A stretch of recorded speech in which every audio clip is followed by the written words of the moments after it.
Welcome everyone. This is VCT Pacific Stage 1 Scrum. For today, we have Cruz and Frost from TALON.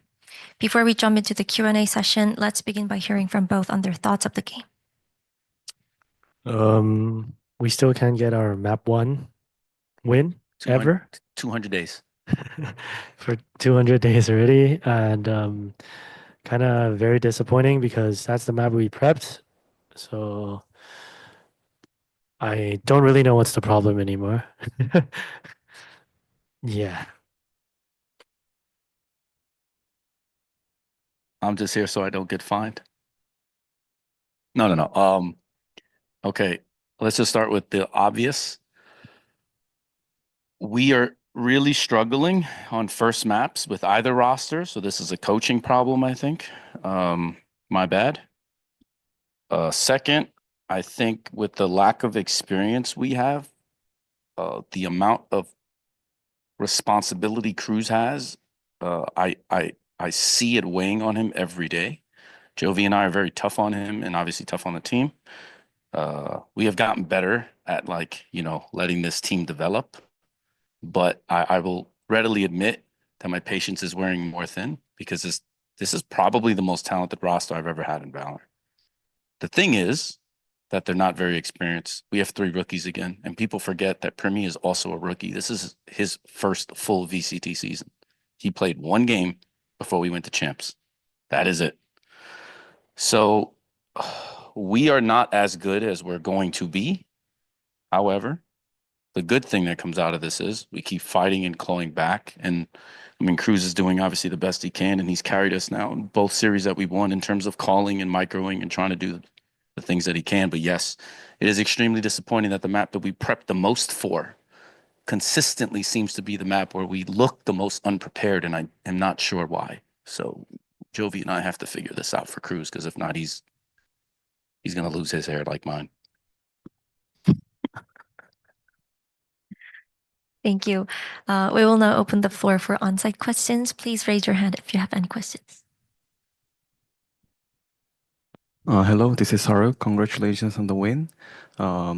Your previous Lotus, you picked Neon as a duelist, but today you picked Waylay and it worked fantastically. So I would like to hear your thoughts, whether it was like Nongshim is known for using Neon for every available map. So is Waylay countering Nongshim's Neon comp?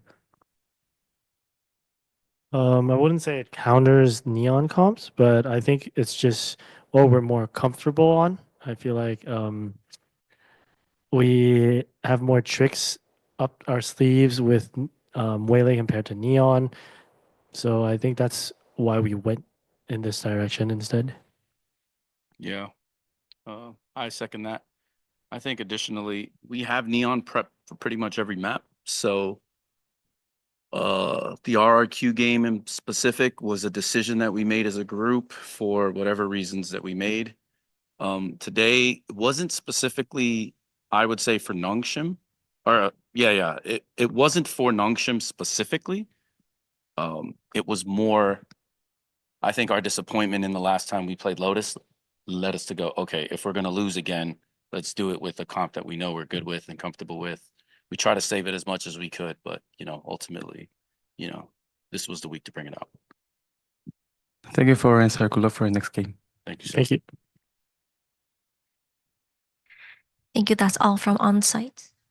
Oh, sorry. We have one more question from on-site. Sorry.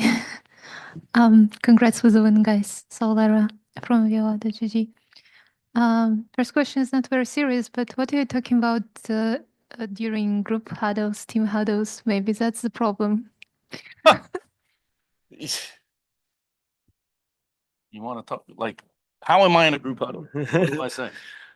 We just say we play our game. Let's just we do our best. I don't know. Should we change it? I don't know. I mean, I think I matched what I say for the week.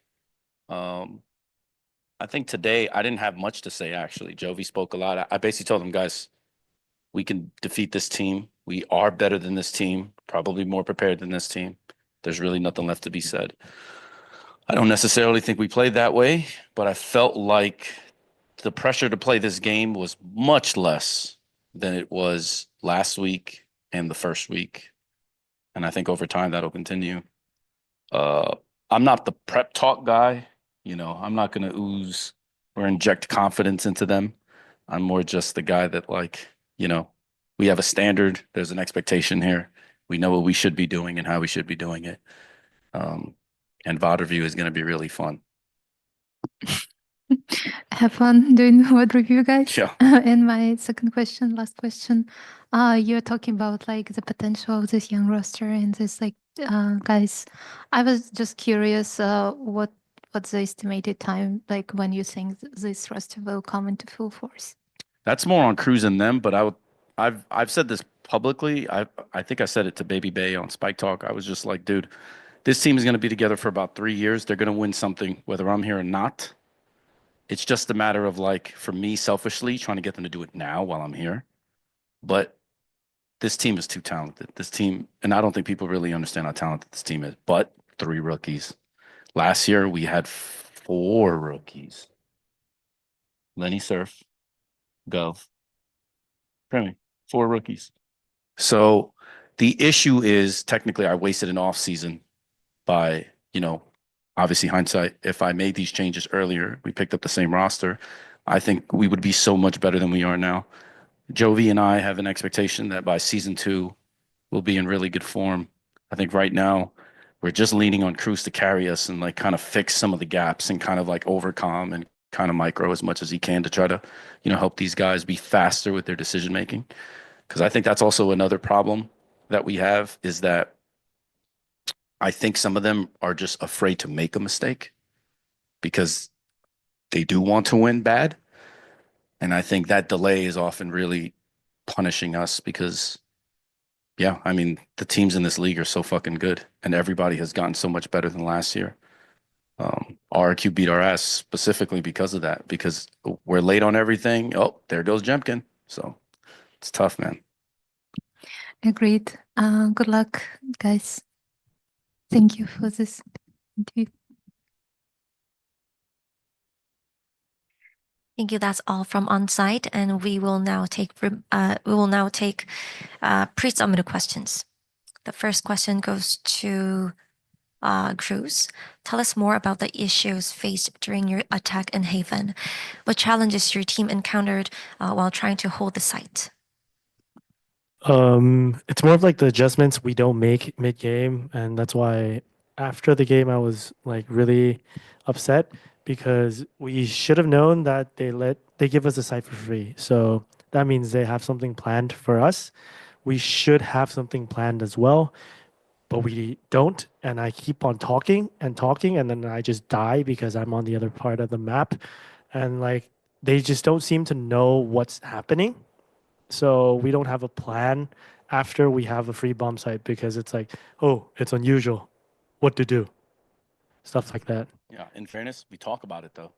We have a plan, but then we get punched in the face. Yeah, like You forget. in scrims we know what to do, but then like when we actually get into the game that this is not expected, then we just like turn off. But that gave us a big lesson to learn on Lotus, which I think we kind of did pretty well after losing a map. But it should be like two, Throwing 3 another rounds. pistol? It should only take 2, 3 rounds. Yeah. Yeah, that's tough.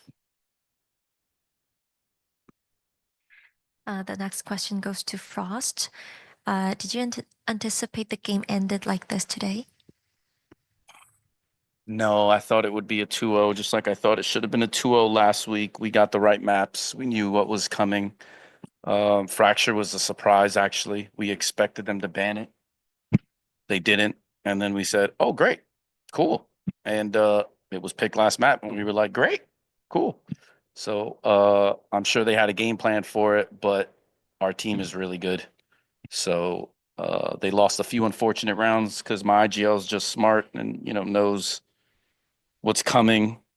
And yeah, unlucky they got punished for it. That's all for pre-submitted questions. Now we're wrapping up the scrum with our team. Thank you guys for joining us. Yes. Recording